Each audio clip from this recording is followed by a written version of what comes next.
This video is brought to you by BetUS Sportsbook and Casino. Scottie Barnes, Emmanuel Quickley, and Barrett. This is the new core for the Toronto Raptors, and they've doubled down on it by extending Emmanuel Quickley's contract and really showing everyone that this is where they're going to go for years to come. But in today's video, I'm going to be breaking down the Toronto Raptors roster and really being honest about this core. And thanks to BetUS for sponsoring this video. We gotta start off with Scottie Barnes, probably one of the most disrespected young talents in the NBA right now. Last season, he put up a crazy 20 points per game, 8 rebounds and 6 assists, and just goes out there and is a pass-first guard. And guys, the numbers don't lie. Out of everyone in the league, Scottie Barnes is 8th when it comes to playmaking talent. And this dude is just getting started, and this season I don't see why he can't put up like 7-8 assists per game. And let me double down on that. There's a crazy stat about Scottie Barnes that you will not believe. Look at his picture right now. First. You see 5 firsts. He is the only player in the NBA to lead his team in all stats. Now with people like Emmanuel Quickley and Barrett and other shooters around him, it's going to make it easier for him to get even better. But something that a lot of people in the NBA are noticing is Scottie Barnes' ability to actually become a defensive player of the year. Because when we look at it, he averaged 1.5 blocks and 1.3 steals last season. And if the Raptors somehow find a way to win games and be a top 3 seed in the NBA eventually, I could really see him averaging these numbers and being a contender for the Defensive Player of the Year award. Scottie is only getting started, and even the games like NBA 2K25 are disrespecting him by giving him an 85 rating. I definitely think by the end of the season, this dude is going to be a 90 overall, and everyone that ever hated on him is just going to stop. And by the way, guys, I was scrolling through the BetUS account, and I was looking at the bets, right? And I saw the Toronto Raptors regular season win, so I just clicked on it, thinking nothing of it.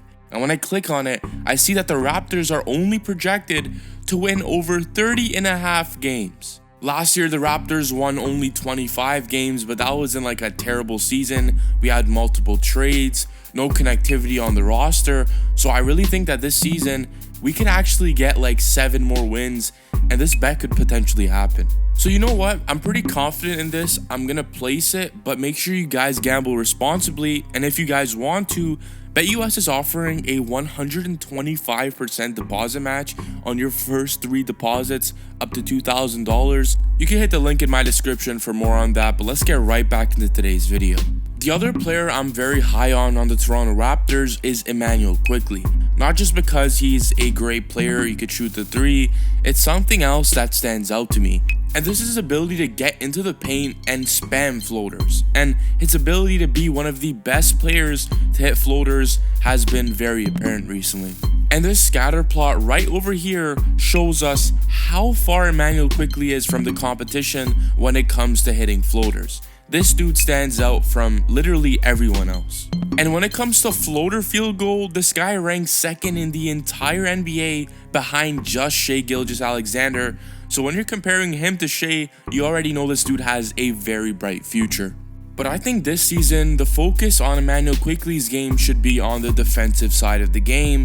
And I think he has potential to be that type of player that can go out there and get you steals, kind of like what Gary Trent provided for the Raptors. And the Raptors coach had something to say about Emmanuel Quickley watching Jrue Holiday and how he could get better on the defensive end.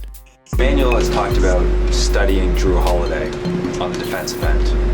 How can he get there? Like how does he get to... He needs to eat a lot, he needs to lift a lot, and he needs to continue listen coaches and then to study film. Guys, chillax, the coach is just joking, but he's kind of being honest at the same time. Emmanuel Quickley went in that gym, he ate a lot, and he looks much bigger this season. The dude had just been putting in so much work, and you could tell that he's ready to take on this role of being more of a defender for this Raptors roster, because trust me, it will help a lot when your point guard can lock down the opposing point guard. But there's one very underrated Raptors player on the squad right now, and it's Barrett. Nobody in the NBA talks about him. Until now, until the Olympics, They have no choice but to talk about this guy because he's averaging 21 points per game on 60% shooting and 50% from the 3-point line. Are you kidding me? And in the entire Olympics right now, RJ Barrett has the 4th highest point per game averages, and this is behind players like Giannis and Franz Wagner. So when we think about it, the Raptors' decision to move on from Gary Trent Jr.